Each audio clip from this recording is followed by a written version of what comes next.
Hey everybody, welcome to the July 12th recording of OA Wrestling. If, yeah, hi, it's Suki, and we're doing this thing. For probably one of the few episodes that's going up right away, of course I'm starting off great. Uh, yeah, and I guess just to get the elephant out of the room, yeah, some of you may notice on the recorded version that this and an episode from a couple of recordings prior, the ones going up right now, the couple that were recorded between are being worked on. There's some issues behind the scenes on them, so those will be released when they can. But I guess I'm going to try and keep the numbering correct as to when they were recorded. So whatever number this is, and I think the two before it, they will be numbered correctly based on that. So this is 33.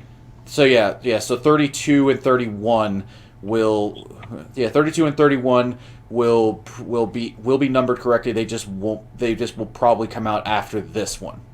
I was honestly thinking of just putting episode question mark. Maybe, but I kind of want to keep up some kind of consistency on this. But all right, yeah, episode less than 3. All right, so anyway, for this recording, I do have on my panel here. We're gonna do the tradition of me going on my Skype. I'm gonna go right to left. So Chef is our first one here this evening. That's a shocker.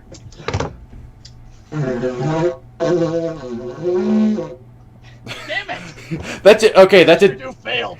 I was about to say that didn't sound like a didgeridoo. That sounded like you were taking a shit in the toilet. It did! Well, hang on, I think I can get the thing right.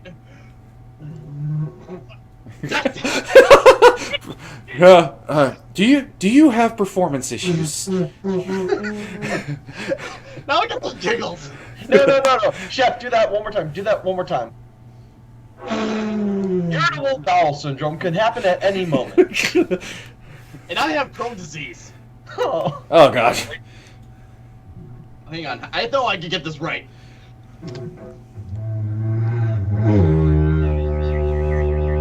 Here we are. All right, now we're on. I had it. Whatever. Yay! So for this week and this week only, this is now the Didgeridoo podcast. Anyway, Any mate, where the force is. all right, and all right. So next up on the panel, we have Reese. Brother Suki, I knew you'd come. I had a joke lined up for that, but screw it. I'm gonna keep this show as close to PG as possible. No, do it. No, fuck it. Well, put it in the Skype chat. Yeah. Anyway, so Also, our buddy can't join the call, so wait, can add him. what? You can't join the call? Let me see if I can add him. 1 second. Wait, who's hosting the call? We're back. So, all right. So, sorry about that, folks. Minor issues, but we have a full crew again, and I believe we didn't even actually finish really talking with Reese. Well, I guess Reese made his introduction, so I think we're good there. Yeah. All right. So next up, as he just was able to join us on this one, it's AJ. I caused the jump cut. Blame me. What is this? He comes late and I still go last? Hey. Hey. Shows... Don't blame me. Blame Skype. Yeah, blame Skype call. I thought we were blaming the didgeridoo. We're gonna blame the didgeridoo. We're gonna blame Skype. We're gonna blame Microsoft. We're gonna blame George Michael. Why not? We're gonna blame everything. You're gonna cause me to become broken coal. We don't need broken coal again. You already get that. Alright. All right. So yeah, Cole is the last one up on the panel. And probably the least in your eyes. Oh, Yeah, whatever. Wah. All right. So what are we All right, doing chef. today? All right, chef. Real quick. I know this is going to be work, but hopefully it's quick from being able to do it before. Quickly take Cole's Twitter handle and throw it in the trash again. Well, my Twitter handle's on a business card now. It deserves respect. All right. Okay. Business Alright. cards. Ah, fam. All right. I mean, I still got that trash can green screen and everything. So. All right. That's good. So Just make sure the trash can also goes down the river again. no. Okay, we don't have to go that far. We don't have to go that far. No. Just I want to the, get this thing done as quick as possible tomorrow. Yeah. Then I get. that's why that's why I asked for the trash can because I figured that'd be easier. Yeah. Before we start this week on the wrestling news, can I start off with a piece of personal news that I just found out What? that's wrestling related? Sure. I don't see why not. All right, so I think early last week, before I made my trip to Baltimore, I was at work checking Twitter, and someone was linking to something. Like it was like it was Wrestling Insider, and I try and click the link, and said Twitter was blocked. I said I'm blocked from viewing this person's tweets. I'm like, I'm like, who is this person? Who would block me? I don't know. And so then I wait until I get home, and I see WNS, like Wrestling Newsletter. I see they have a thing, and it's like, man, Darren Young just posted this video of Bob Backlund like on the escalator doing like pull-ups. And I'm like, I need to see this. So I go to click the video, and it says you've been blocked by Darren Young. Oh my god. And Blocked by Darren Young. Let's make Darren Young great again! I really don't know when he did it, and I don't know why he did it, because I can't remember the last time I talked to Darren Young. But Darren Young has blocked me on Twitter, and I don't know why. That's hilariously funny. Okay, hang on a second, real quick. Mr. Young, if you happen to ever hear this podcast, please get in touch with us. We'd love to have you on the show, and please let us know why you hate Cole so much. One of the most hard-hitting interviews we'll ever have on this podcast. He'll come on and just say, like, he'll look up my Twitter name, or look up my old Twitter name before I changed it, and he'll find, like, I said something really I don't even think I say bad things on Twitter. Maybe I disagree with him once in an argument, but it wasn't anything about, like, it wasn't anything about his personal life. Like, it would be really fucked up if you actually said something like really horrid or like something racist to him. That'd be fucked. I think the last time I tweeted at him was back when the New Day were fighting them for the titles. Yeah. Oh god.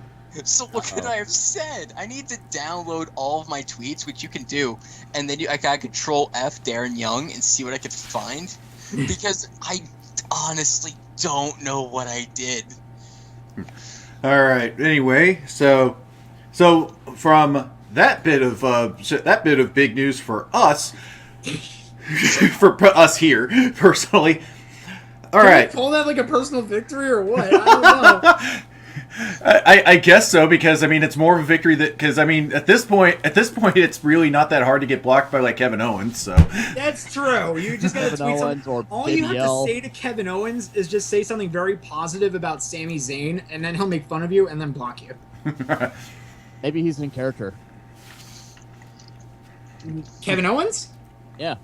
Nah, I don't think so. yeah. What if you Twitter message to Kevin Owens that Sami Zayn is a cuck? What did he say then? Oh God. He'll block you. That's gonna be like really tough for him. He's got to decide between do I stay in character or do I block him? Cool. I just realized how you can find out what made Darren Young mad at you. I need to hear this. Uh-oh. Dude, you gotta tweet at Titus. Oh my God. Go ask Titus to find out why Darren Young blocked you. Does Titus O'Neil even use Twitter? Titus, I'm I pretty used sure to he follow Titus Yep. O'Neil uses Twitter, and he constantly retweets Christian quotes. So I could tweet him saying, "Hey Titus, please ask Titus O'Neil. Please ask Titus O'Neil. Please ask Darren Young why he blocked me on Twitter. I really don't know why." And then Titus O'Neil's gonna block me. Well, let's just see what happens. Making blocks, making blocks, making Make $1 $1 million million blocks. blocks. All right. So, all right. Rise up the OAW podcast because of Cole got blocked by Darren Young. All right. So, from our small universe of a Twitter explosion, let's go to some news that has made pretty much the entirety of the Internet Wrestling Forum, Internet Wrestling Discussion Forum, just explode. And that would Ospreay versus Ricochet. that was a couple weeks ago. Finn Balor versus Shinsuke Nakamura. That's going to be next show. Yeah, I think I know what you're talking about. You're talking about the... Oh no! Thing. No! I know exactly what he's talking about. Oh. The Club versus the Usos. That hasn't happened in weeks. Shh, that's what they want you to think. It's on house shows. Ugh. But all right. So so everything aside, pretty much it's time to talk about what's been probably the most decisive thing in the wrestling industry right now, at least in the wrestling news discussion. Okay. And that is the culmination of the Matt and Jeff Hardy feud, Final Deletion. Oh God! Holy Why? crap, we actually got TNA. Do we have to talk about this? If I can preface this, It's over. if I can preface this with a little anecdote about my history with this. When I first saw the contract signing, I was like, okay, this is as bad as The Room. They can't possibly do worse than this. Then the Slammiversary match happened, like, okay, that was just like a really dumb feud marked by one extremely awesomely bad thing. Then I heard about Final Deletion, and I'm like, I have to see this. And then I saw the reaction videos to it. Guys like Max Landis, EC3 were all reacting to this, and they were freaking out. Like, that was like, they were saying, I have not stopped smiling since I watched this. So I get some of the good old ganja. I partake in it. I watched the entire episode of Impact. It was fucking awful, by the way. It's one of the worst wrestling shows I have ever seen. So you watched this while you were high. Yes. You did Did the it right. give you a buzzkill? I also no, it was fantastic, but it was also awful. Oh. Then it came to Final Deletion, and actually no, during the show they had those little vignettes building up to the match in like the final like 12 minutes. I find it funny Oh. that even with Reese being stoned, he still knew that TNA was still terrible.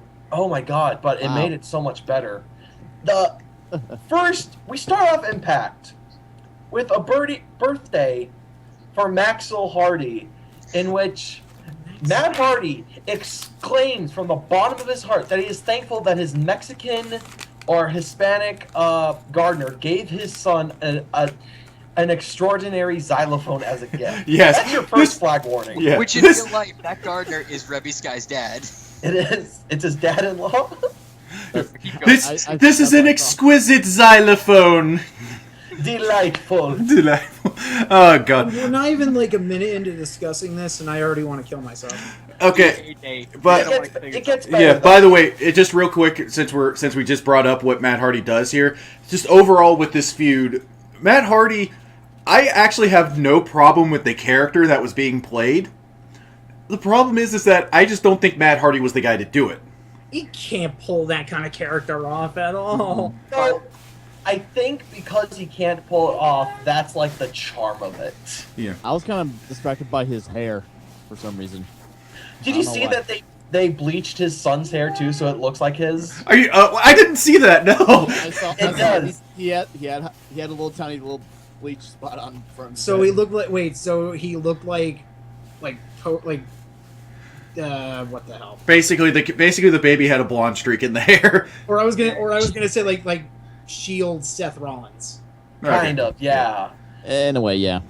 But the thing gets escalated because Rebby asks Matt, what will he give for Maxwell's birthday? Matt says, my gift is to delete Brother Nero from the face of this earth and leave the lineage of the Hardy name to him. Then he turns to his Hispanic gardener and says, prepare the battlefield for massacre. By the way, Senor Benjamin is the single greatest character in TNA wrestling history because this man will do whatever it takes to, like, he will follow everything to a T and is one of the most dedicated gardeners I have ever seen. No. Question about the gardener.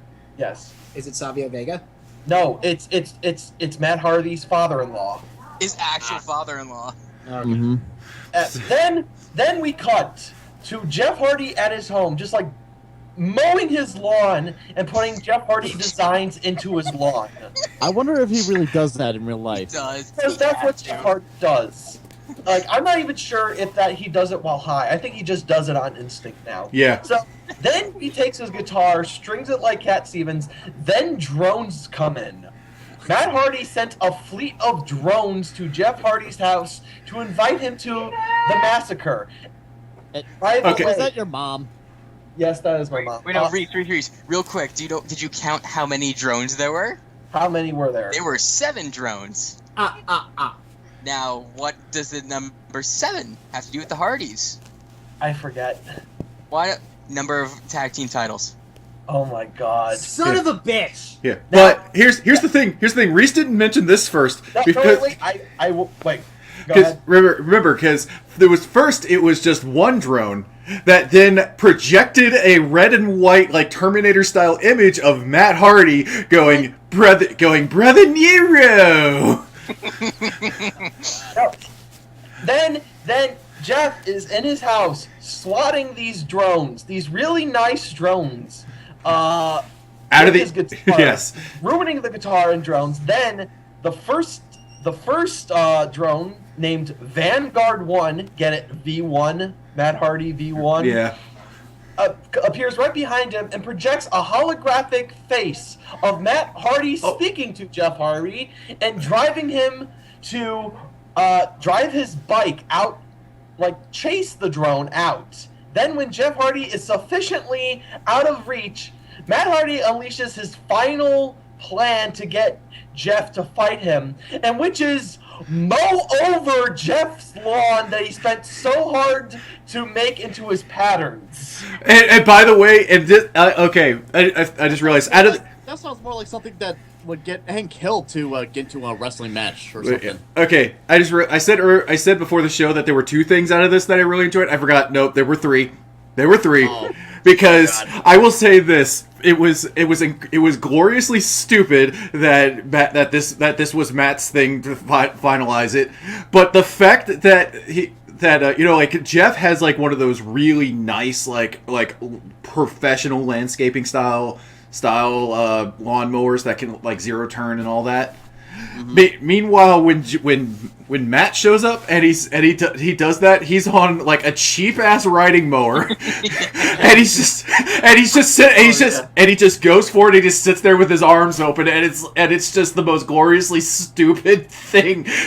No. Here, the thing about it is, it's all about Matt Hardy's expression. He took sexual pleasure in destroying this lawn. Yeah. He It seemed like he wanted to make sure Senor Benjamin was the best gardener in the Carolinas. Then we cut to Senor Benjamin putting together a wrestling ring, bringing in chairs, testing out kendo sticks, bringing in fireworks. Rebby Sky comes over, leans down, and shows her perfect tits, by the way. Matt Hardy is a lucky man. Oh, he's just so good. She asks Senor Benjamin, what are you doing? Benjamin just looks dead at her and says, preparing the battlefield for massacre. She responds, seriously? And Benjamin's like, yes, I am. Then night comes, and a TNA official drives in uniform. No. Reese, you have to explain what Matt Hardy was doing while the TNA official was driving in. What was he doing? He was playing his violin. No. Yes. He did. Oh wait, was he Oh, doing that's- that? Was he doing that while the ref was drawing in? No. See, when the referee comes in, he comes to the ring fully geared. By the way, Matt Hardy comes in. You're the one that I saw in my premonition. You shall be here to count the pinfall or record the submission. And if Brother Nero is deleted, you shall not resuscitate him. Now I shall summon Brother Nero by playing on a violin given to me by my good friend Stradivari. Which, by the way, Stradivari's been dead for several centuries. Yes. Then he awfully plays a violin until Jeff Hardy comes in on a four-wheeler walks into the ring, and it's a reminiscent of the contract signing where Matt's facing away from him, knows he's there behind him, and says, "Brother Nero, I knew you'd come." Then the match starts. No, Reese, there's something else you missed. What I He missed. says, as Jeff's entering, he goes, "The match we're about to have will be your true Armageddon." Now, what is so significant about that? I wonder, because that that's he where- messed up someone's face. No, because that's where Jeff Hardy won the WWE Championship. Oh, right. I forgot about that. There is so much in here. Keep going. Wow. It's almost okay, but now here comes the match. And then when I saw it on Impact, Senor Benjamin had like the following stuff that you're about to see is done by trained professionals. They are not fucking professionals. They are coked out of their mind maniac stuntsmen that's doing this. Then the match starts. Brother Nero! So the match starts, and it's like the normal stuff. They're going back and forth. They bring in what's that thing that they called where like the vines grow on the side of the house? It's a crawling ivy is what the plant is called. I can't think of what the screen is called, but it's basically what it is. It was a wood screen with crawling ivy. It's one of those things. Yeah, very. Oh, okay, I think I know what you're talking about. Yeah, very very thin one too. Not like heavy duty wood. No. Also, I may need to reset my computer because Skype is acting up, but I will be right back on my tablet. But hold on, let me get Skype open on my tablet first. Fucking. My Can we- computer does this all the do We time. actually can hear you pretty well, Reese, but Okay, so let me kind of just go a little bit into, because the match starts off fairly normal. It's just it's just basically it's pretty much just a regular wrestling match taking place in somebody's backyard. It's pretty much what it in is. the dark. Yeah. It's like, and it's weird because the culmination of the feud, and they're known as the greatest backyard wrestlers of all time, was literally in Matt's backyard. Oh, hang on. Apparently something's going on with Reese, so let's. I got him. It's not going to let me. Alright. It says you got to update. Oh, wait. There we go. There we Yep, go. he's good. There. Okay. All right. Oh wait, Reese, did you hear what I said before you got kicked? No. About how it's weird. It's great that the culmination of their feud, which these two are known as the best backyard wrestlers of all time, was in Matt Hardy's backyard. Yes, it takes them all back to the genesis of their inception, which is I think it's an oxymoron, I guess. But No, I think it's just redundant. Yeah, that's better. Okay. All right, Reese, keep going. so they just do their spots. They do the twist of fates. Matt Hardy almost did the side effect again. Then Jeff Hardy decides to do first. Jeff brings out like an ordinary ladder, not even like a WWE ladder, but like one of the one-sided ladders. A cheap ladder. Yeah, and he puts Matt Hardy on it. Then Jeff Hardy climbs up a tree. Oh wait, Reese, real quick. Reese, real quick.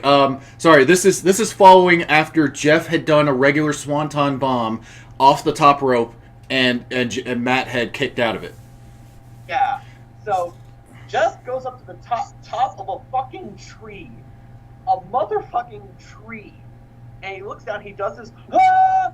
Then he performs the swanton, completely fucking missing Matt, and landing back first onto the ladder. I think he might have got his head too a little bit. Yeah, and Fucking idiot. here's the thing about this spot. After it was done, you realize that it was supposed to be that he did hit him. This was a botch. A major one. And here's the problem. Here's what happened with that. Jeff then turns around and still covers him.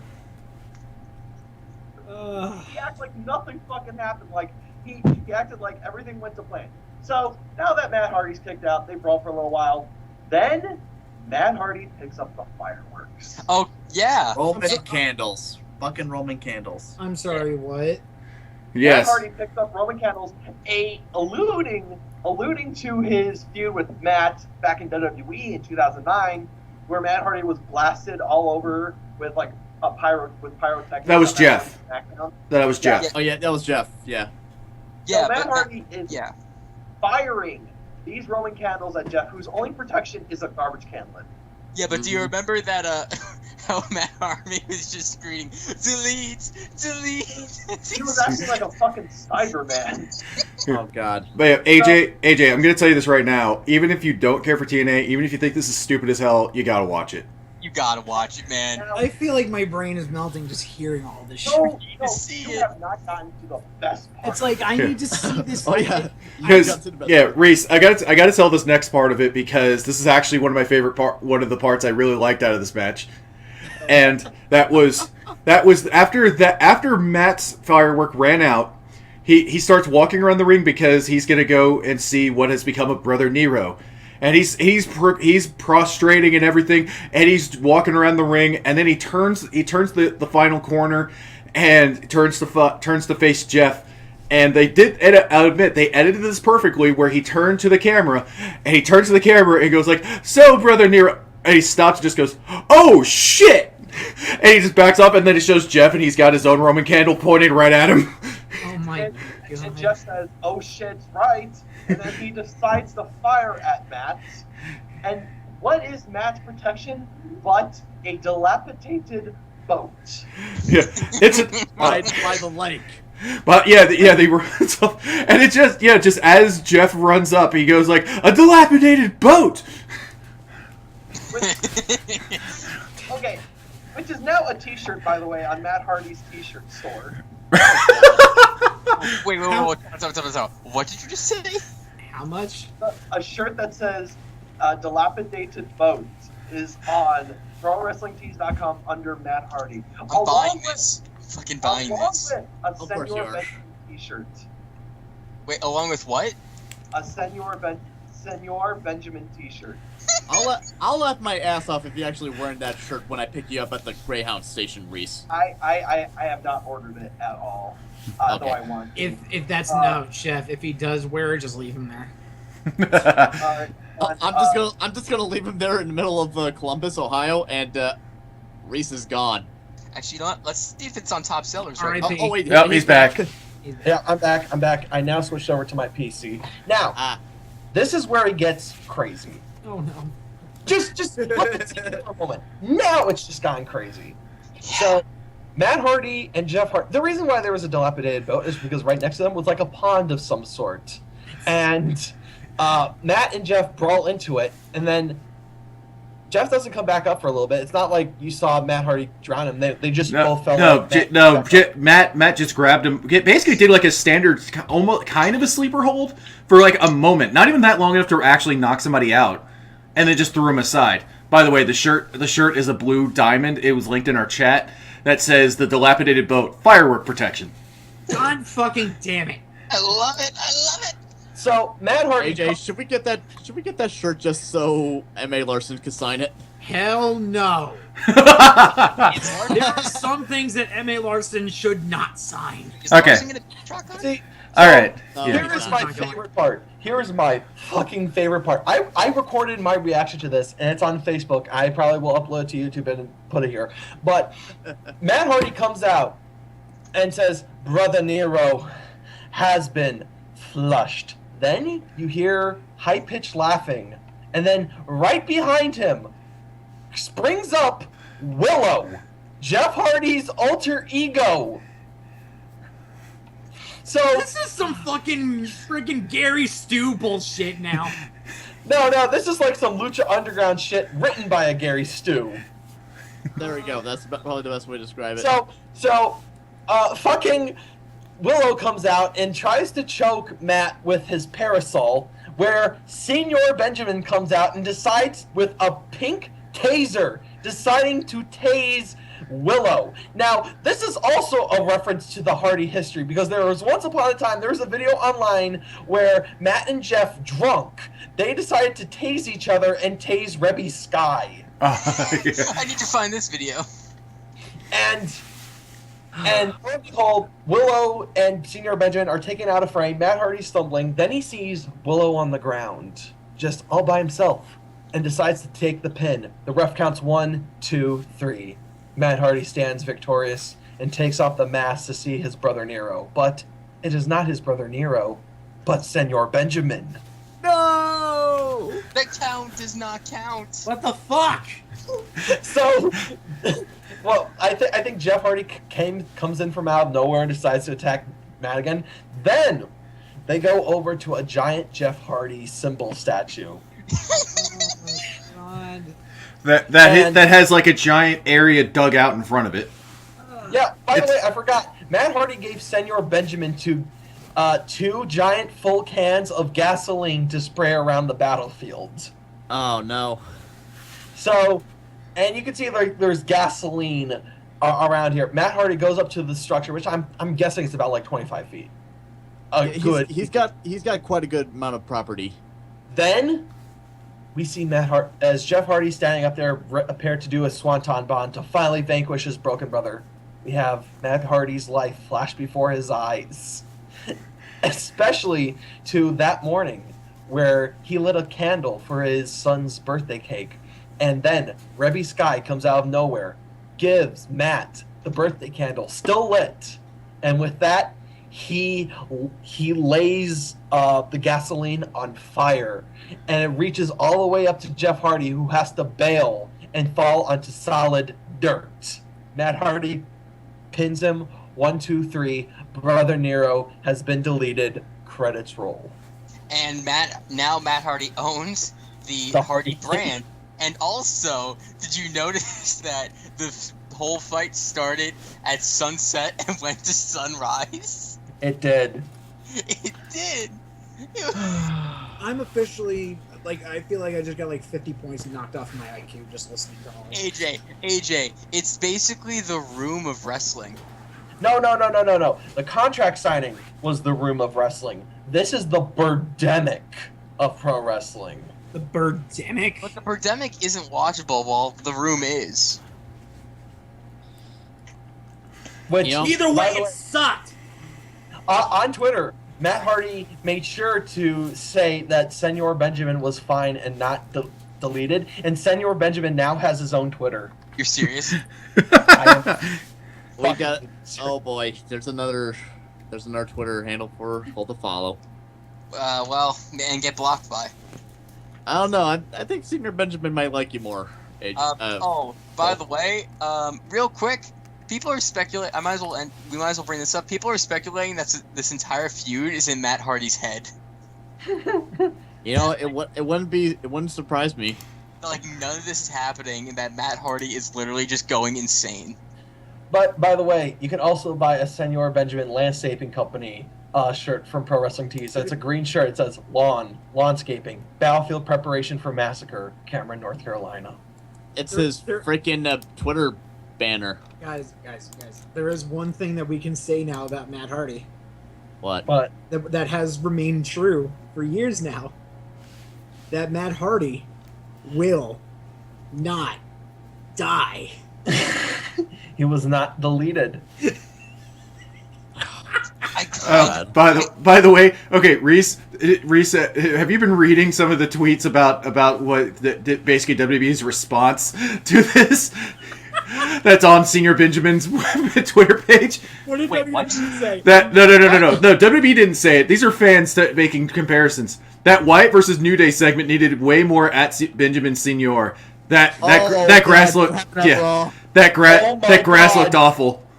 Oh my God! Senor Benjamin retweeted my tribute video I made for him. No, you did. Wait, what?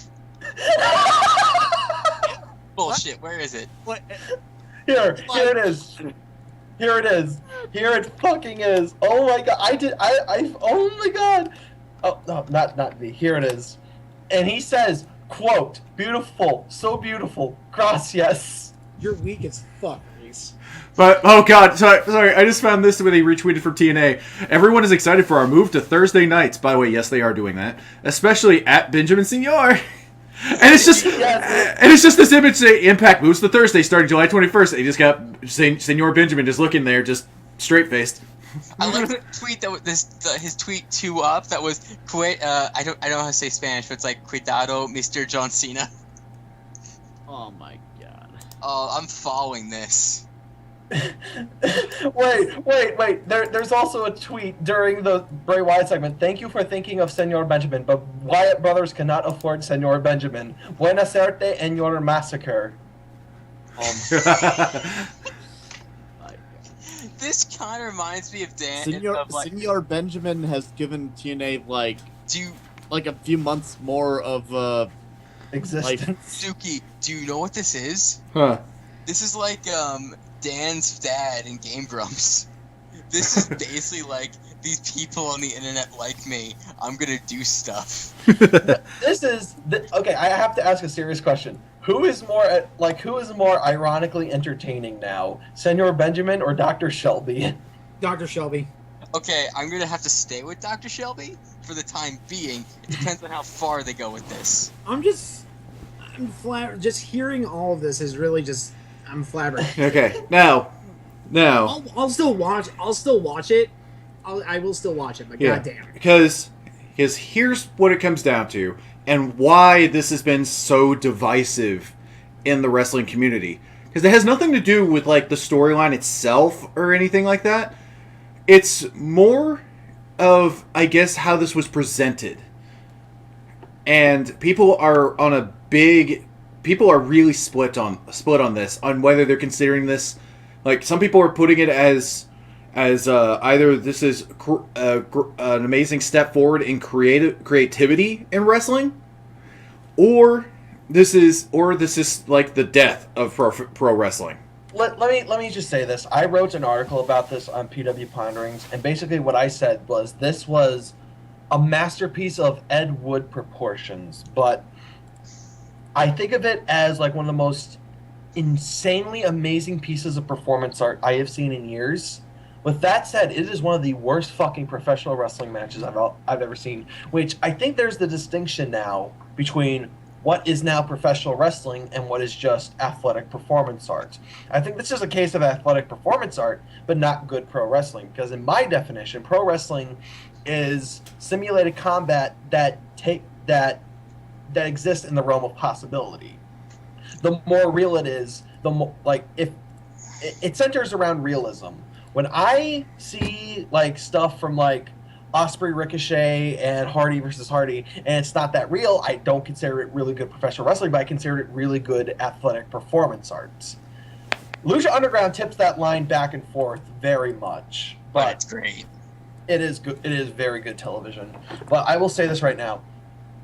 The Final Deletion was not a good wrestling match. In fact, I think it's going to win Worst Match of the Year from the Wrestling Observer newsletter, and I would not disagree. If they do that, they're gonna get a lot of backlash. And you know what's really funny? They got two guys that have been on the internet for a while. I think, was it Machinima? Yeah, they were with Machinima. Steven Larson.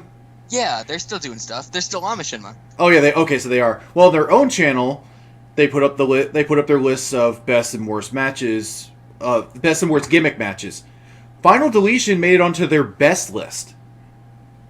I think it's like I said, it tips that line, because you either think of it also goes to what people think professional wrestling is. Like, people will say Ricochet Ospreay was a fantastic wrestling match, while others will say it's not a wrestling match, or things like that. Shut up, Vader. Do you know Ospreay versus Vader is actually confirmed? Yes. Oh, yes, I do. Oh, I really love Ospreay beats the living shit out of him. But I think it all comes down to like when Ospreay Ricochet happened, and Ricochet went on Twitter, was like, "Oh, it's all subjective performance art." I think he was just saying that to cover his ass. I think now that Final Deletion is out, I think we can finally get to a good discussion going about what is professional wrestling, what isn't professional wrestling, where is wrestling going, how far can wrestling evolve while still remaining wrestling, and what role does wrestling have in the world of art. Okay, AJ, just let me go real quick. Is that cool? I didn't even say anything. Oh, whatever. Real quick.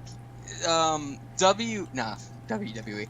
WCPW, Jack from What Culture. He was talking about this in whatever his show's called, not Ups and Downs. Fast Count, I think he does. Fast Count, yes, it was Fast Count. He was saying how he didn't like the match because it reminded him of early 2000s or early 2000, late 1990s WCW, where they were just throwing stuff at the wall, trying to get publicity, and it wasn't really wrestling. It was just zany out there-ness. To which He's not wrong. he's not entirely wrong.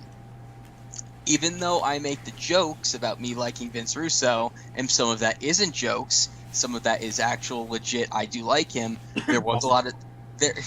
I heard that, you unbeliever. But the thing is, I do think that this is teetering on the line of, if they keep going with this, the irony is going to die off very quickly, and it's going to turn out very, very poorly for TNA. So they just need to know they had something here. And you have the viewers now. Now bring them back in, show them that you're good, and hopefully it just stays like that. There was something else I wanted to say, but I forgot it because I was thinking about WCW in the early 2000s. All right. Well, here's fucking awful. No. I do. I remember what I was gonna say now. Reese was talking about there's a difference between professional wrestling and performance art. And Reese, I think you're full of shit because we already had that distinction match, and you forgot about it. We already have the match that makes that line very clear. And do you remember what that match is? It has Dustin Rhodes in it, and it's from WCW. Was it? Oh the, god, isn't that truck match on the road thing? King of the Road. God damn it! It is King of the Road. Oh, that is the that match. shit. That was one of the dumbest things I ever saw. And yes, I'm bringing that up because I'm really binge watching OSW. But the thing is, that is the match that really defines what performance art is and what wrestling is. Because that one, it's not realistic at all, and it's just stupid. They got two trucks on the side of a road and they're wrestling in them as they're driving. Yep. Yeah. I mean, it's well, really, if you think about it, there are quite a few times where just a gimmick match in itself becomes goes towards that line. Like, I'm gonna say this right now, just about every on a pole match is basically that. I'm sorry, what? Essentially, yeah. Yeah. I'm sorry, what, Suki? Sorry, Cole. Fuck the fuck on a pole. What's the distinction between on a pole and a ladder match? Here's the to me though, like I kind of go with Reese's point there, kind of towards more combat, because in a ladder match, while you're going up, there's a lot more of this combat there. I think it's also because of the fact that most of the time in ladder matches, there's actually something worthwhile at the top of the fucking ladder. Not to mention, you can actually knock off people off the ladder too. Blagger. Well, there is one ladder match that Shut up was with the didgeridoo. I hear it. easy over there, Crash Bandicoot. But anyway, there was one ladder match. There was one ladder match that was really, really, really, really stupid. Ooh. Which one was that? Triple H versus Kevin Nash. I don't remember. The sledgehammer ladder match. Was this in like 2011? 2000. It was like, yeah, it was 2011. Oh, I thought you were going to say the Custody of Dominic ladder match. Okay, yeah, you know what? Rain brings up a good point. Hogan versus the Giant in monster truck match. Okay, yeah, that one was stupid. That's neither performance art nor professional wrestling. That's just dumb. But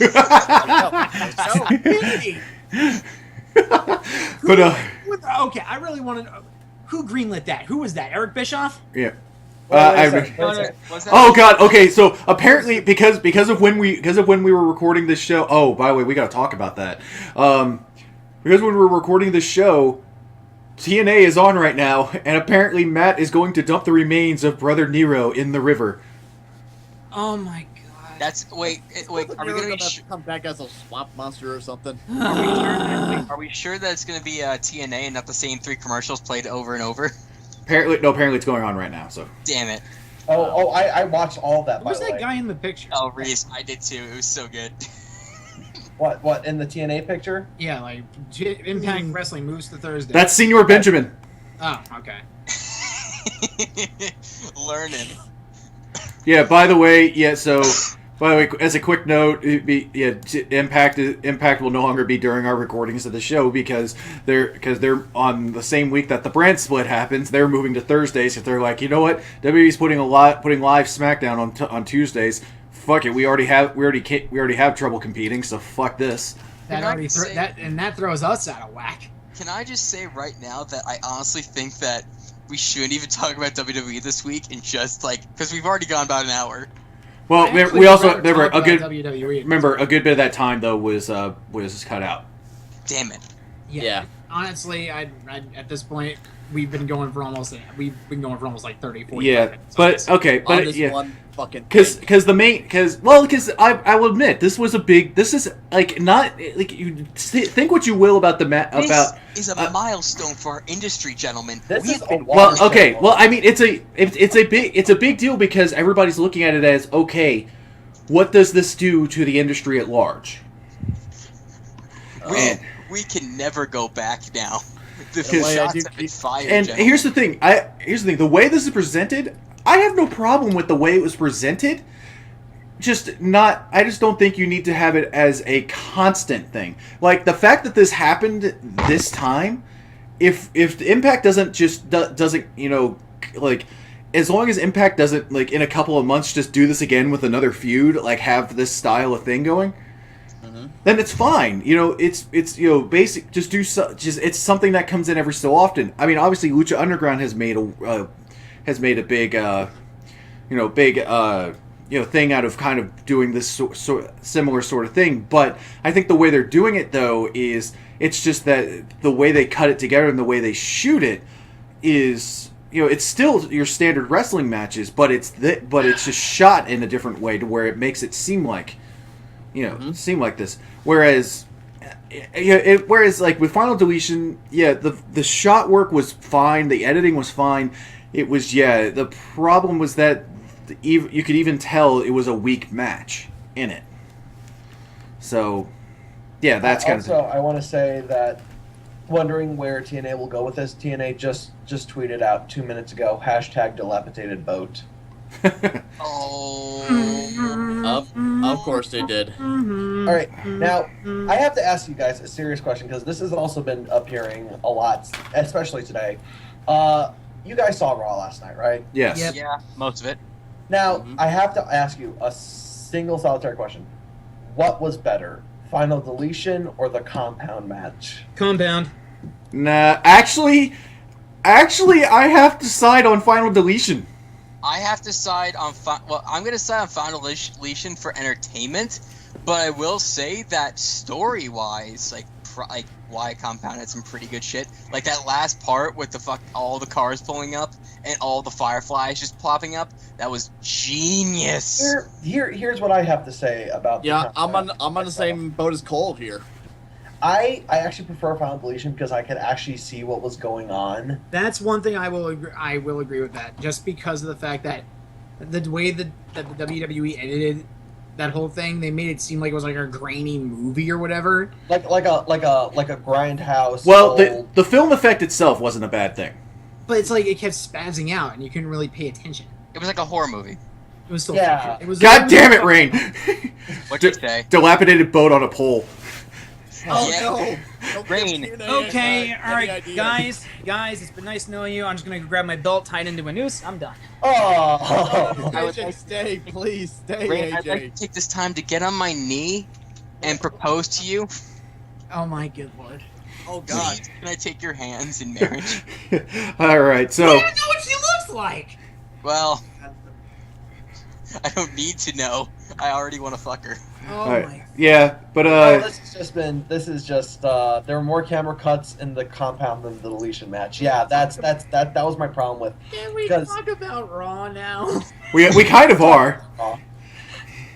But okay, so as far as this Raw goes, I think let's go ahead and let's go ahead and focus on the main things. So the AJ style, basically the club versus the John Cena crew thing advanced, where Enzo and Cass got to do their own thing for a little bit. And Suki, you got the match wrong. It's the club versus Enzo, Cass, and the Boy Scout. What? Enzo, Cass, and the Boy Scout. Oh. John Cena. Boy Dude, hey, AJ, I need to talk to you real quick, man. I need your help. I'm being dead serious. How you doing? What do you need? Oh, okay. All right. So, my boys, very up and coming talent, Enzo and Cass. have attached themselves to John Cena. No, I've never seen anything, and I doubt you have. I've never seen anything bad happen when a young up-and-comer attaches themselves to John Cena. But I have a feeling that maybe I should talk to you about this. Can this only end well? Nope. Oh God, I just realized. Just ask. Time. Holy shit. Just ask Zack Ryder. Yeah, that's what I'm terrified about. I was thinking the same time when Crime Time teamed up with John Cena, and look where they are now. And Crime Time got buried. I mean, don't worry, Cole. I mean, Enzo and Cass, even if they will get like shit on. They will rebound 4 years after they're hot, but they will rebound. they'll have the title. Enzo and Cass will both win titles at Mania, and then lose them to the Dudley Boys. Okay, but yeah. Well, here's let's okay. move on here. Here's the thing, Cole. At least Enzo and Cass can't get buried worse than the Vaudevillains. Yeah, Dude, that is just when like. you get hit with mashed potatoes during a 4th of July food fight, yeah, you pretty much hit them. Kevin Owens got hit with a pie. And this week on Raw, they lost in basically 90 seconds to the Golden Truth. What? Wait, what? I don't even remember that match. I don't remember that either. That match happened? Was it Golden Truth or Breezango that they faced? No, Breezango faced the Lucha Dragons. Was that last week? No, I could have sworn. I could have sworn that this week had the Vaudevillains being buried by like Golden Truth. I don't remember this match. Wait, dark match. Wait a minute, okay, let me think here. Maybe I have it wrong, because I know the Vaudevillains got buried by somebody. Like, hard. Was it by the Dudleys? Crap. Hang on a second, When was this? July 11th, Raw. Hang on. Okay, so yesterday. We are so prepared. I could have sworn I remembered this. I remember somebody just got absolutely... I know the Vaudevillains, they were in that Battle Royale match where Darren Young won. Oh yeah, that was the opening match. We're making Darren Young great again. What the heck? You fucking asshole. Are you thinking about like a main event or Superstars? I don't think so, but let me see here. Anyway, sorry, I clicked on a link for results, but apparently here we go. This is weird. The WWE Monday Night Raw results and highlights on Forbes.com. What? Oh my God! Don't. I don't know. I just found it weird. Yeah, it was just.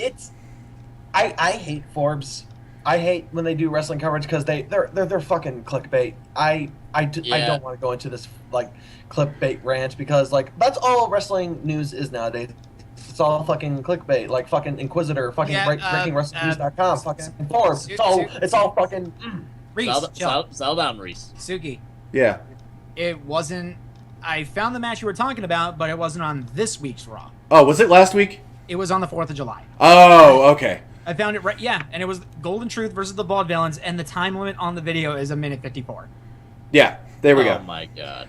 Yeah. Wait, let me just check the video. Let me just see if they actually show the bell ring. Oh my God. LordsOfPain.net. Here's their description about it. Golden Truth versus Vaudevillains. Back to the ring, and we have Tyler Breeze and Fandango in commentary. Back and forth match with Golden Truth getting the win after a spike powerbomb. Winners that was Golden it. plus no Truth. That's it. That was the opening of the match, and then they did their move. That's it.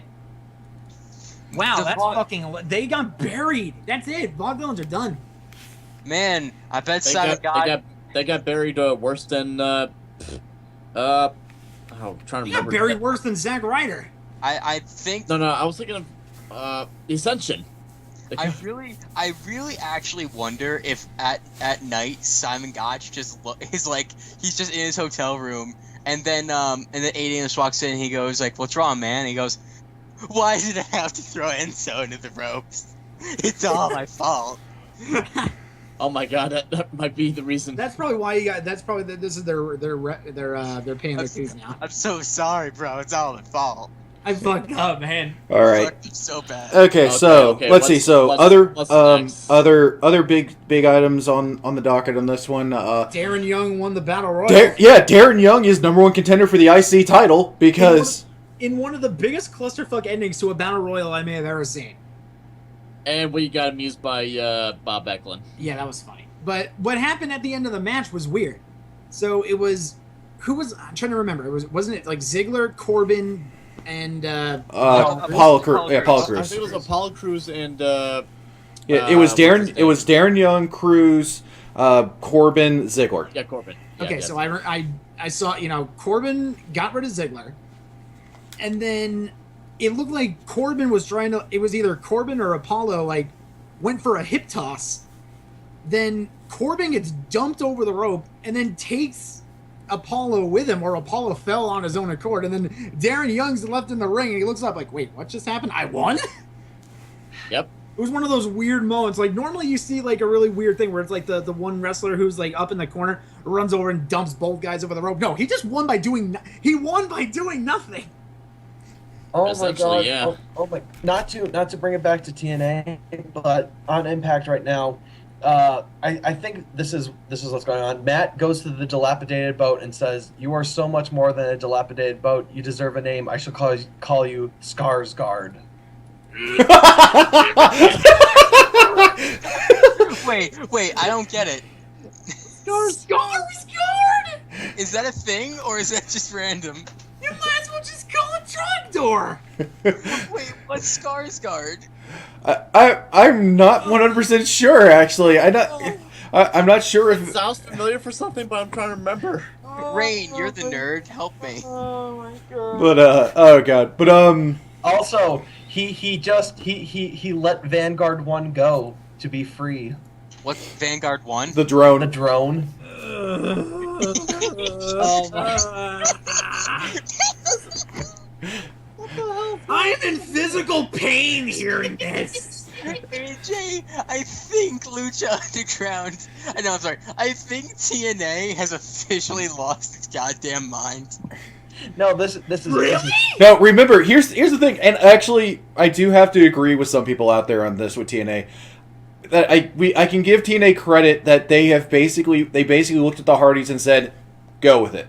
Just fuck it. We got nothing else. From what I understand, that's the whole thing. Is that it's basically Matt and Jeff are the ones pretty much running this whole thing.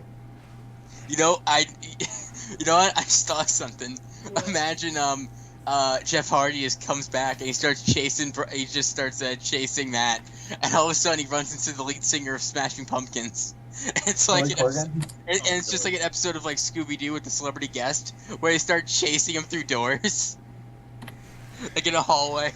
Well, you should probably get a job at TNA. I probably should. All right. I'd probably be a head. Okay, All right, let's so go anyway, back to yeah, so let's get back. Raw. Yeah, okay, so we had the Darren Young thing, which honestly, if they book him to win the title, I'll be surprised that they'll actually go that route. I But wouldn't be surprised. I mean, people are kind of really disappointed with Miz's Soon- title run. Soon Anyway. after the Battle Royal, we also had the announcement that Vinnie McMahon was going to be there. Actually, if you had the app, you knew he was going to be there earlier in the day. Yeah. The alert. Yeah. Or whatever. But let's see, another bit. I think a high point I'm gonna have to talk about is I'm actually kind of enjoying the build to Sasha Charlotte. It's been pretty good. Yeah, and I linked this in the group last night, and Cole was like, "There's no way that oh my god, this is amazing," and it was a video from a live event. And for those who may not be familiar with Pokemon Go, Get under your fucking rock. Get out of your fucking rock. yeah, if you've been living under a rock. So Sasha Banks was making her entrance during a live house show, and then just basically screenshot because they had those social media cameras around, Yeah. to just do things for the site or whatever. Yeah. So then she goes up to the camera and just says, "There's a Jigglypuff in the ring. there's a Jigglypuff in the ring. I gotta go catch her. And then she just continues making her entrance down to the ring. And it's just like right there. Yeah. Okay, right there. Sasha you- Banks for best Time female out. competitor. Did you see the? Sorry to get off like track real quick. Tyler Breeze did the same thing in a backstage video after his win with Breeze Dongo, which He was trying to tell Fandango about Pokemon Go. and Oh, I think God. the best part of the entire thing is like Breeze just walks away, and then Fandango goes, "Follow me, Tom. Follow me, Tom." And just like he just runs like there's no other way to put it. He runs very strangely, but let's put it like that towards Tyler. It's just Tyler, what's wrong? And he just starts trying to explain it to him. Most hilarious thing ever. Okay. I need All right. Pokemon Go in a pole match.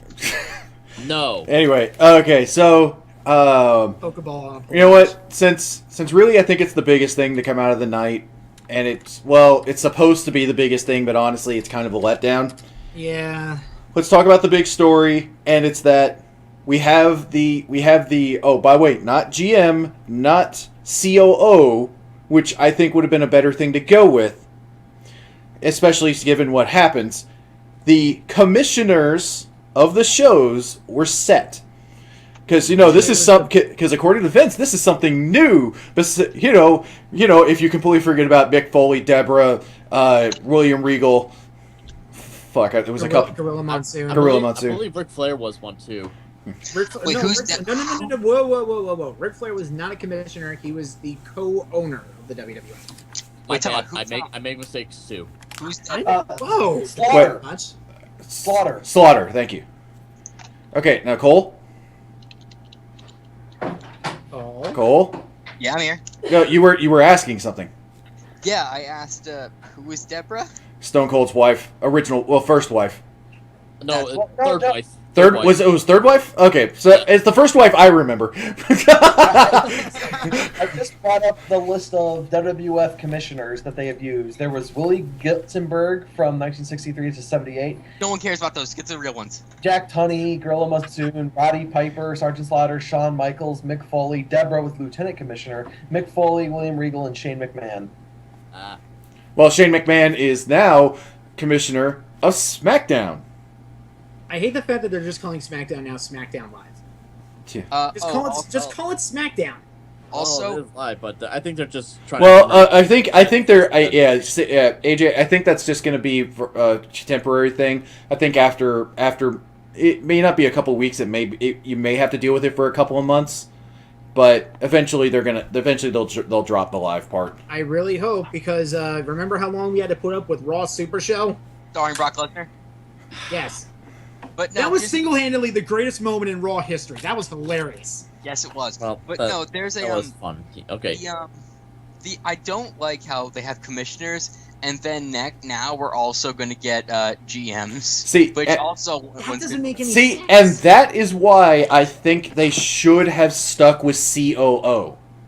Because it would have made more sense. Because, It would've, but whatever. because essentially Vince McMahon said, okay, Shane, you run SmackDown, so, Stephanie, you're going to run Raw, and by the way, you're going to basically step back and you're going to take the overall look. You're going to run all the business side. You need to hire a general manager to oversee day to day. Which Okay, there we go. That Yeah. makes sense. that's how Vince explained it. Now, if they had kept the titles of COOs, that would have made it make more sense. Like it would have made you as a fan think, oh, okay, they're in a more corporate position above running the day to day. Yeah, That does make sense, but wouldn't they get confused with like Triple H being the CEO of WWE? Yeah, that might be why they did it, because they didn't want to have Triple H come out and say he was the COO of WWE. Guys, it's not like, listen, it's not the end of NXT. Like, people are fucking idiots, so I can't blame them. Yeah, that was really dumb that they had to change the name of the fucking of the NXT special. I mean, because people were fucking confused. and I mean, honestly, if they wanted to go with something like this, maybe the role title should have been reversed. Maybe Yeah. Shane and Steph should have been the general managers, like essentially overseeing the operations, and the commissioners should have been the ones like day-to-day operations of the show. It would have That made kinda more, makes it would sense, it would have yeah. made more sense just because if you remember when Mick Foley was commissioner, he was the one making the damn matches. Yeah. Yeah, totally. Tables, ladders, chairs. Oh my! I actually Okay, don't. okay, I let's- actually. Mick just don't got have- Mick just I got actually you just remembered sodas. something else. WWE, I think they also. Wait, no. Chef, time out. What did Suki? What did you just say? Sorry, it was because I just remembered the table for 3 with Team Credley. That's Christian, Edge, and Mick Foley. Oh, and God. apparently the first night that Mick was commissioner, and he was doing stuff with Edge and Christian, and he actually walked in. They told him to get them sodas, and he did it. And he goes, and as he walked off, he apparently just went, "Mick just got you sodas," and apparently it was all in an attempt to basically make them laugh. I wonder if that's on camera, or like on thing. Just got, Yeah, so- but yeah, they talk about it in the Team Credley table for 3. That's amazing. That's Okay, great. I'm okay. sorry, Chef. All right, we were on the GM and commissioner stuff. I think I remember also WWE may have accidentally spoiled who one of the GMs is going to be. Yes. They did? Yes. Yeah, for SmackDown. Yes. Yes. Yes. Daniel Yes. Bryan. Yeah. Gives him something to do. I'm surprised he's over this ex-girlfriend already. That he kept saying wrestling was. Wait, what? Oh. He kept calling wrestling like, man, I can't be near it right now because it's like watching your ex get married, and she's like, we can still be friends. And he goes, nah, that wound's too fresh, man. Oh, he got over that pretty damn quick. There we go. Well, yeah. So we don't know who's gonna be the GM of Raw. So I'm like, okay. Eric, By Eric the Bischoff. by the way, no, actually, speaking of Bischoff, there was a thing going on Twitter with that. What?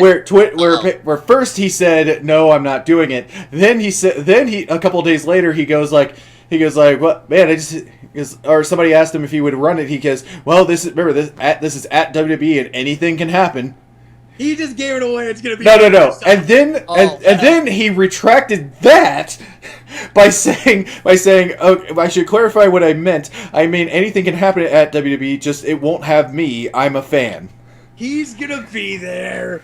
Please. So obvious. Return of Bischoff. It's gonna be Eric shit. Bischoff. It's gonna be Eric Bischoff and Stephanie McMahon, so they can continue to fuck backstage. No. It's going to be Garrett Bischoff. No. No. No. You know, Also, for some reason, would it be surprising if Just for Goldberg that did comment, Reese, you're being locked in the bathroom. Actually, at Rock you know, Island. speaking of getting locked away, Rain made it? a Don't great joke to worry, me. Reese, you'll share the bed with me. Rain made a great joke of me that imagine was Dario Cueto from Lucha Underground, to which I promptly screamed and said, "I want this now." Yeah. All right. the way what was I saying? Oh yeah, I basically have 2 complaints about the draft. One of them I just forgot.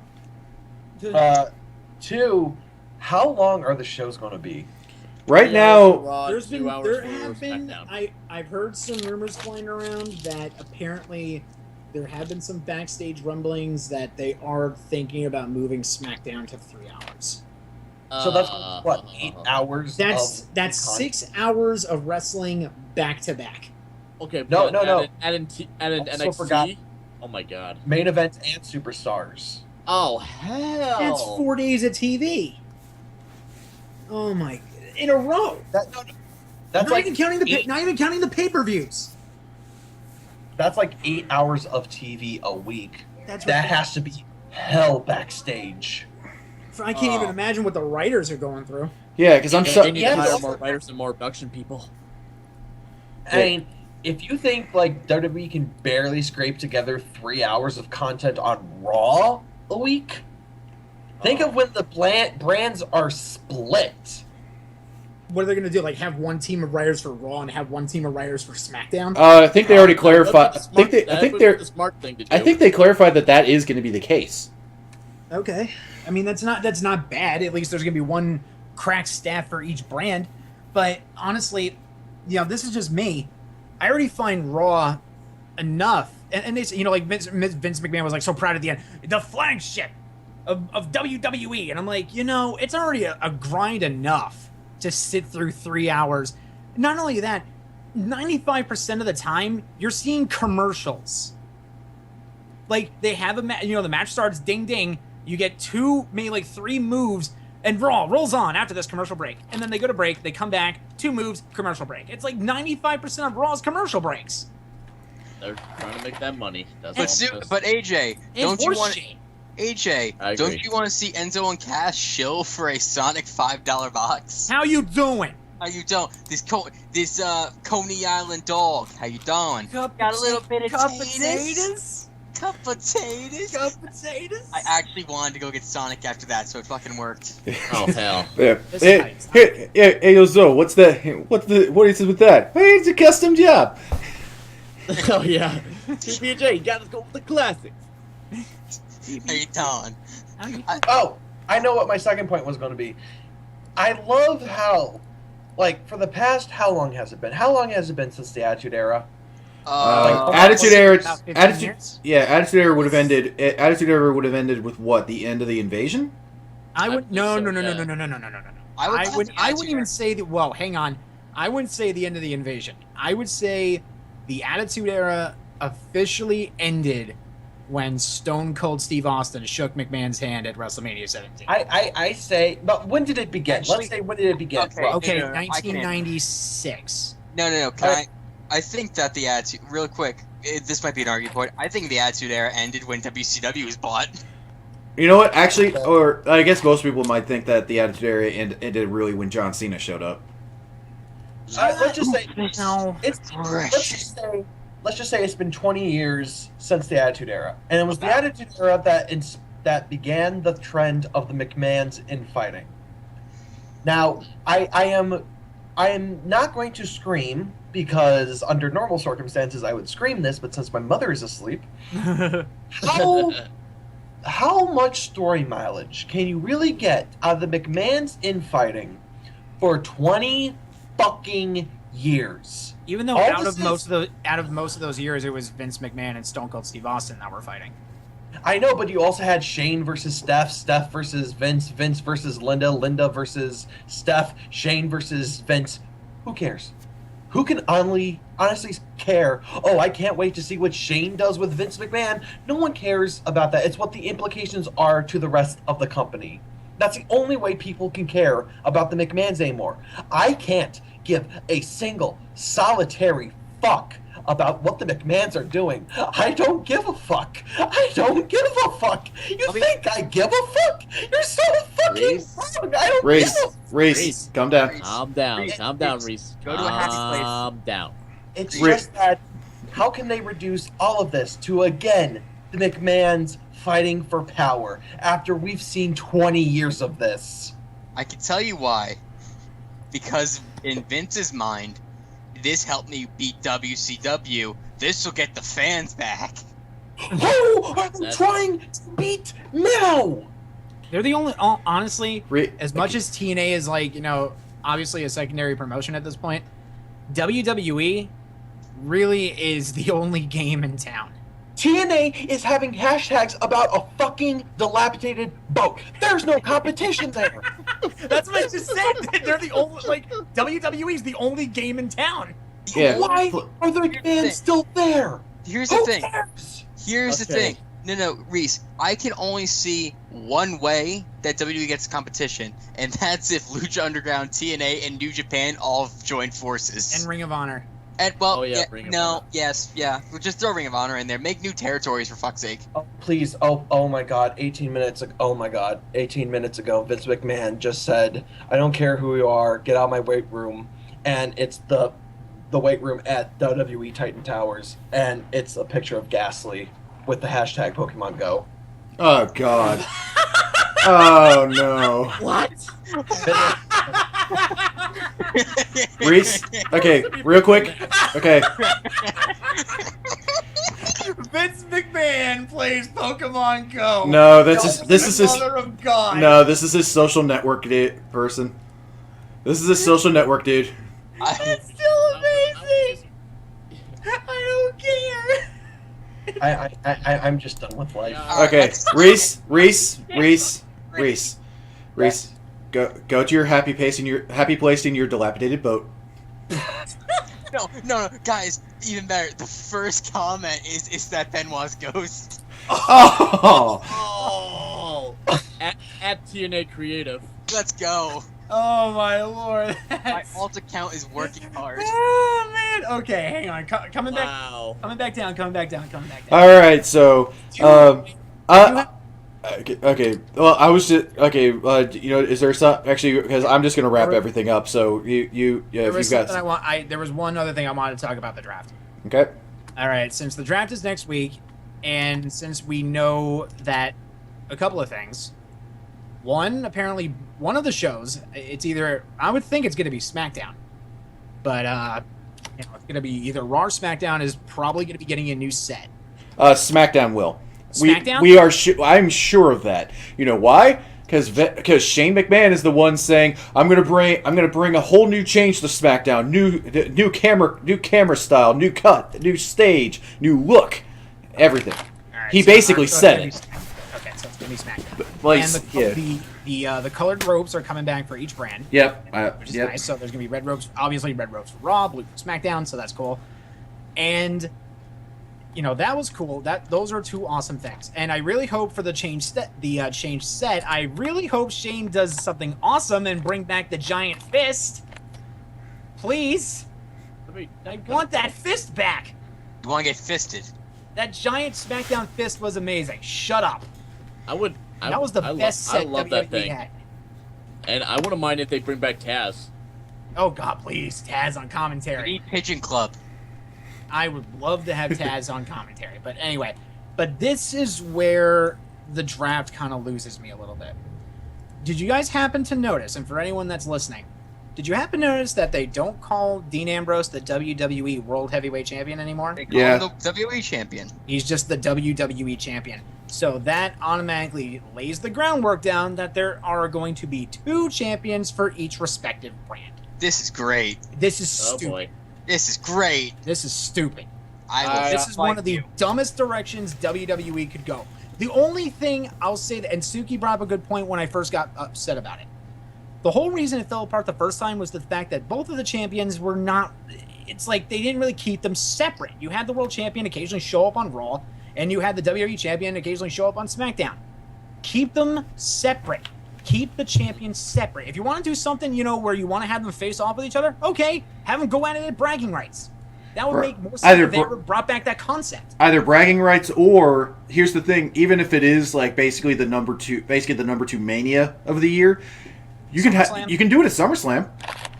Fine. Not a bad idea. I wouldn't mind that. I could deal with that. Or how they used to do it: Team Raw versus Team SmackDown at Survivor Series. I just don't care. Just keep the titles separate from each other. Because, honestly, most casual fans don't really give it. They didn't really give a damn about the World Heavyweight Championship. They care more about the WWE Championship because that's the key title. And I've always liked the idea of one championship to rule them all. If you're the WWE Champion, everyone's gunning after you. You got a target on your head. Yeah, two things. When you're the world champion, who gives a shit? Yeah. But two things. One, I think the reason the WB title also got the bigger push at that time was, I think, because the main person who ended up holding it a lot was John Cena. And John Cena, obviously, top name. He was the one that... He's the biggest name in the company. Yeah. And another update on that whole thing is apparently some people have actually seen the new SmackDown belt. Oh, God. And initial reactions are not good. Oh, no. Is it just called the SmackDown Champion? I don't know. There wasn't anything on that. Did they show the belt at least? No. Damn it, Cole. No, this is all just rumors that apparently some people posted. Yeah, some people in WB have some people with inside information on WB have seen the belt and basically said, yeah, this thing's not that great. Reese, you fucking work fast. I do. And that was Reese.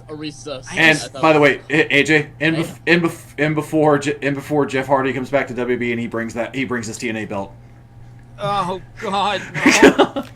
No. Not the fucking butterfly belt, please. Dying a little bit there, my Christ. friend. Not that fucking title, but still, that's the one. Like, I would have liked to see the roster work like this, and this doesn't go just for the WWE Championship. This goes for every title that's on the roster: the Intercontinental title, the U.S. title, the Women's title, the Tag Team titles. If you're a champion, you defend it on both shows. You defend it on Raw. You defend it on SmackDown. I don't care. But if you lose your belt, like let's say Dean Ambrose for an example. Dean Ambrose gets drafted to Raw. And he's defending the title on both shows. He loses the title at a pay-per-view, he's then regulated back to Raw. That's what I'd Makes rather sense. That's what I'd rather see. That's actually how the Undisputed title worked at first. Exactly. And it worked just fine. Until they brought back the world title, and then they had the world title on Raw and the WWE title on SmackDown. And then, lo and behold, that didn't really work out too well because, and I agree, what John Cena holding the WWE title so much devalued the other title. Because think about it, when Sheamus was world champion, when Del Rio was world champion, the only world heavyweight champion that anyone honestly really gave a shit about was Edge. And, well, here's the other thing. You're also bringing up examples of after basically the brand split was pretty much done. The brand split was still a pretty prominent thing, though. At the time Sheamus got the title? Not really. Del Rio, though. Because here's the thing. I think when did they stop? When did Money in the Bank go to only one ladder match per? That was after they unified the titles. It was like 2013. That was 2013. Sandow was the last person to win the secondary one. Yeah. So I mean, you had that, but I mean, basically, I'm thinking of when like when the brand split was way more definitive before. Because I think at the time that you're talking about where Sheamus got the title and things like that, at that point it was basically guys were just showing up on either show. It didn't matter. It was basically the brand split was done. Just nobody was acknowledging it. Right, and that's where it kind of dissolved, and it really devalued the World Heavyweight Championship because it was already devalued to begin with because no one really cared about it. They cared more about the WWE Championship. And another point to that is that that the WWE Championship was primarily on Raw, which was the live show, which drew more of an audience anyway. Yeah, and that was the big problem. Which I guess becomes a more positive towards doing that this time. That now you have both shows live. Yeah, so it could work, but here's the thing: they got to keep those two titles as far away from each other as possible. All right. Well, anyway, I'm looking at the time. We gotta cut this. We're running too long. I'm sorry. I wasn't here the last time we did a recording. I had a rant about that. Yep. Sorry. All right. So, only other points that I want to put out there is if you didn't watch it by the time this is going up online, go watch it. Go watch NXT for Balor Nakamura. I believe that's this week. Oh my God, that's gonna be such a great match. And also remember the Cruiserweight Classic starts on this week as well. So remember to go check that out. Where we were talking about Daniel Bryan, there he is on commentary for that with Mauro Ranallo. That's already a star-studded table right there. Like, yep. Goddamn. And and you can watch all of this on the WWE Network for shut the fuck up. Someone say it. $9.99. Thank you. For $4.99 in pounds. Just don't share your password, or else you might go to jail. There you go. Huh. Yeah. Oh, yeah. Oh, yeah, I heard about that with the Netflix thing. Okay. All right. So anyway, So to go ahead and wrap this up, let's get everybody to pretty much talk about where they're at online and all that. So of course, going reverse order of earlier. Hey, look at this, Cole! You get to go first. Wow. There's my name. Apparently, if Chef did his job, it'll be in a trash can. So. Okay, so AJ, you're up. I'm kidding. Cole, go. I'm kidding. Cole, go. Let it go. Shy will. No, you're host. AJ, save it for TropCon. Can't hold it back anymore. You're a loser. Hey, Frozen was awesome, dude. You're a loser. I I thought I was the loser. We're all You know what? losers. I actually can't remember my Twitter handle, so I got. So I'm gonna grab Michael what. MB something. I'm gonna check my business card. Here it is. My fucking. It's at MichaelB_96. There you go. All right, AJ. You can follow me right there. Don't worry, Chef. I'm not gonna make you go and make it bounce all over the place. Okay, Reese.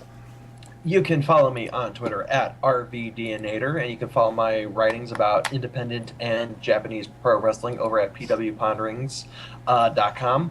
Also, just in, the reason why Vince McMahon did not want the Ghastly in his weight room is because he is now favoring a Machamp. Shut up. You know, I wouldn't be surprised. Chef, get us out of here. Please, Chef, you're last. All right. You can find me on Twitter at Joe Off the Island, and you can also find me on YouTube and DeviantArt with Chef Joe G19.